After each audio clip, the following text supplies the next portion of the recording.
Respirasi aerob terdiri atas 4 tahap, yaitu glikolisis, dekarboksilasi oksidatif, siklus Krebs atau siklus asam sitrat, dan transport elektron atau fosforilasi oksidatif. Assalamualaikum warahmatullahi wabarakatuh.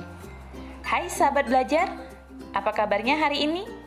Semoga selalu sehat dan tetap semangat ya. Kembali lagi di channel Belajar Biologi Asik bersama saya Ibu Leni Tina Marlinda. Pada video pembelajaran sebelumnya, kita sudah membahas mengenai tahap pertama dari respirasi aerob, yaitu glikolisis. Pada video pembelajaran kali ini, kita akan membahas dua tahap berikutnya dari respirasi aerob, yaitu dekarboksilasi oksidatif dan siklus Krebs. Berbeda dengan proses glikolisis yang terjadi di sitosol, tiga tahap berikutnya terjadi di mitokondria. Oleh karena itu, sebelum membahas lebih lanjut tahap respirasi aerob berikutnya, kita lihat dulu sekilas tentang mitokondria. Mitokondria disebut juga the power of cell, karena organel ini berfungsi untuk menghasilkan energi.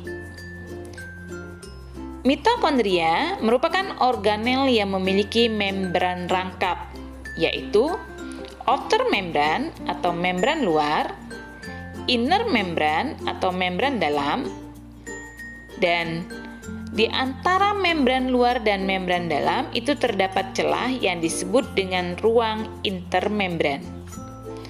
Membran dalamnya sendiri itu mengalami pelekukan-lekukan yang disebut dengan krista.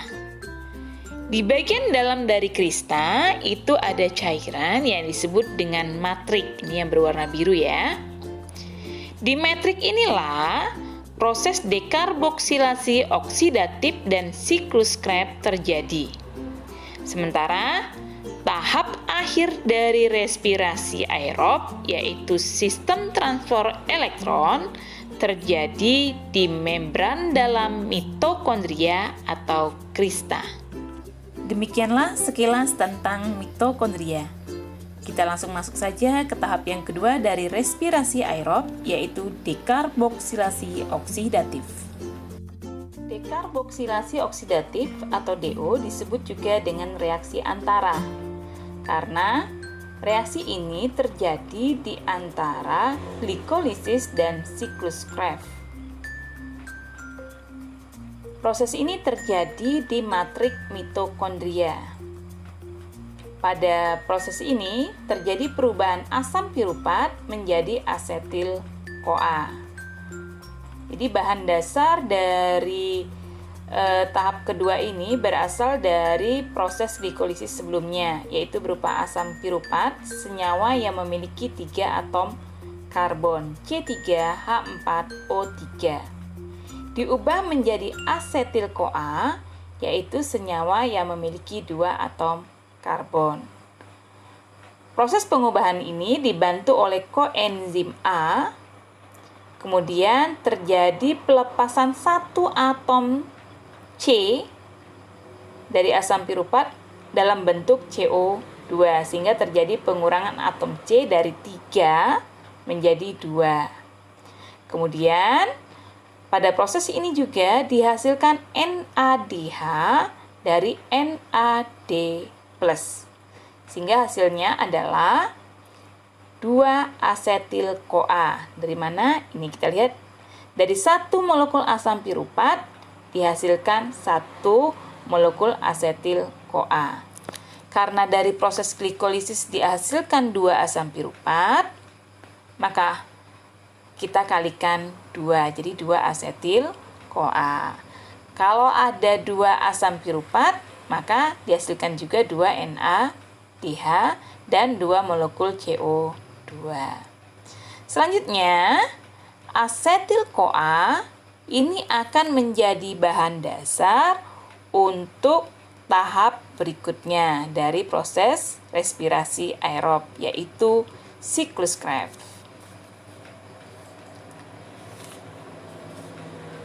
Siklus Krebs disebut juga dengan siklus asam sitrat karena senyawa yang pertama sekali dihasilkan pada siklus ini adalah asam sitrat. Tempat terjadinya sama dengan proses DO, dekarboksilasi oksidatif, yaitu di matrik mitokondria. Prosesnya adalah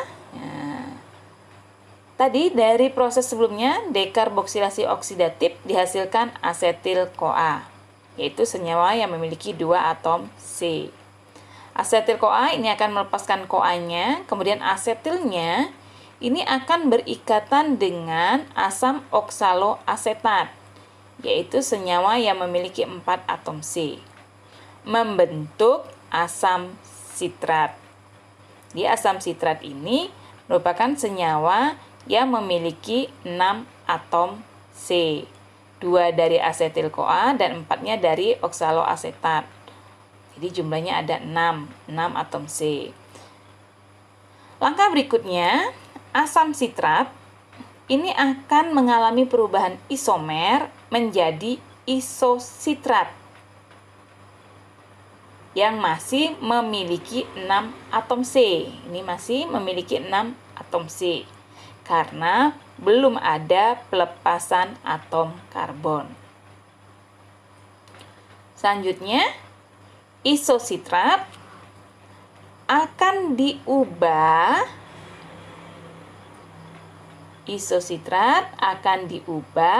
menjadi alfa ketoglutarat. Pada saat pengubahan isositrat menjadi alfa ketoglutarat, ini terbentuk NADH. NADH yaitu nikotinamida adenosin dinukleotida hidrogen. Merupakan salah satu bentuk energi tetapi belum bisa dipakai oleh tubuh kita. Di samping terbentuk NADH, pengubahan isositrat menjadi alfa ketoglutarat ini juga dihasilkan produk sampingan berupa CO2. Jadi terjadi pelepasan satu atom C dari isositrat, sehingga isositrat yang tadinya punya 6 atom C ketika diubah menjadi alfa ketoglutarat ini memiliki 5 atom C. Selanjutnya, asam alfa ketoglutarat diubah menjadi suksinil-CoA. Pada saat perubahan ini kembali dibentuk satu molekul NADH dan kembali terjadi pengurangan atom C karena dikeluarkannya CO2. Jadi dihasilkan NADH dan dihasilkan juga CO2 dari proses perubahan ini. Kemudian atom C-nya juga berkurang dari 5C menjadi 4C. Sekarang mulai dari suksinil-CoA. Jadi suksinil-CoA ini adalah senyawa yang memiliki 4 atom C.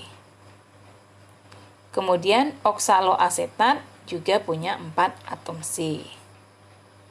Jadi kalian bisa perhatikan mulai dari suksinil-CoA sampai CoA kembali terbentuk oksaloasetat, ini tidak lagi terjadi pengurangan atom C, baik dalam bentuk CO2 ataupun dalam bentuk yang lain. Jadi jumlah atom C-nya tidak berubah. Gitu. Kita lanjutkan. Selanjutnya suksinil-CoA akan diubah menjadi suksinat. Pada saat pengubahan suksinil-CoA menjadi suksinat, ini dihasilkan GTP, guanosin fosfat. Guanosin trifosfat ini nanti akan karena juga punya 3 fosfat, dia akan dikonversi menjadi ATP, yaitu adenosin trifosfat. Nah, kalau ATP ini adalah bentuk energi yang siap pakai, jadi bisa dipakai oleh tubuh kita. Oke, suksinat selanjutnya akan diubah menjadi fumarat. Pada saat pengubahan suksinat menjadi fumarat, ini dihasilkan FADH. Sama dengan NADH, FADH ini salah satu bentuk energi tetapi masih belum bisa dipakai oleh tubuh kita. Jadi harus diubah dulu dalam bentuk ATP pada tahap berikutnya. FADH yaitu flavin adenina dinukleotida hidrogen. Kemudian fumarat akan diubah menjadi malat. Pada saat pengubahan fumarat menjadi malat, ini tidak ada energi yang dihasilkan dalam bentuk apapun, baik dalam bentuk NADH maupun FADH dan ATP. Selanjutnya, malat akan diubah menjadi oksaloasetat. Pada saat pengubahan malat menjadi oksaloasetat, kembali dihasilkan NADH. Jadi kalian bisa perhatikan bahwa ini adalah satu-satunya NADH yang dihasilkan dari siklus Krebs yang tidak diiringi dengan dihasilkannya CO2. Kalau di sini tadi dari isositrat ke alfa ketolglutarat dibentuk NADH, dihasilkan juga CO2. Dari alfa ketolglutarat membentuk suksinil-CoA, dihasilkan NADH dan dihasilkan juga CO2. Tetapi ketika malat diubah menjadi oksaloasetat, ini hanya dihasilkan NADH dan tidak diikuti dengan pengeluaran CO2. Nah, ini namanya siklus ini terus berlangsung ya. Begitu asetil-CoA masuk lagi, maka oksaloasetat akan menangkap asetil-CoA, diubah lagi menjadi sitrat dan seterusnya. Dari gambar ini kita bisa menghitung hasil dari satu asetil-CoA. Jadi hasil dari proses glikolisis kalau satu asetil-CoA itu menghasilkan 1 ATP. Tapi karena ada 2 asetil-CoA yang dihasilkan dari tahap sebelumnya, maka kita kalikan 2. Hasilnya adalah 2 ATP. Kemudian NADH yang dihasilkan, kita hitung ini ada 1, 2, 3. Ada 3 NADH, kita kalikan 2. Karena 2 asetil-CoA, maka jumlahnya ada 6 NADH. Kemudian FADH-nya, dari 1 asetil-CoA itu ada 1 FADH yang dihasilkan. Kalau ada 2 asetil-CoA berarti ada 2 FADH. CO2 ini ada 1, 2. Kita kalikan 2, maka ada 4 CO2. Oke, itu adalah hasil dari siklus Krebs. Kemudian energi-energi dalam bentuk NADH dan FADH yang belum bisa dipakai oleh tubuh, maka akan masuk ke tahap berikutnya, yaitu sistem transfer elektron. Untuk tahap berikutnya, yaitu sistem transfer elektron, akan kita bahas pada video pembelajaran selanjutnya. Demikianlah materi kita pada video pembelajaran kali ini. Semoga bisa dipahami. Jika ada masukan, kritik, dan saran, serta hal-hal yang kurang jelas mengenai materi ini, silakan ditulis di kolom komentar. Terima kasih atas perhatiannya. Jangan lupa jika kalian merasa video pembelajaran ini bermanfaat buat kalian, klik like, subscribe, and share video ini ke teman-teman kalian. Sampai jumpa di video pembelajaran selanjutnya. Wassalamualaikum warahmatullahi wabarakatuh.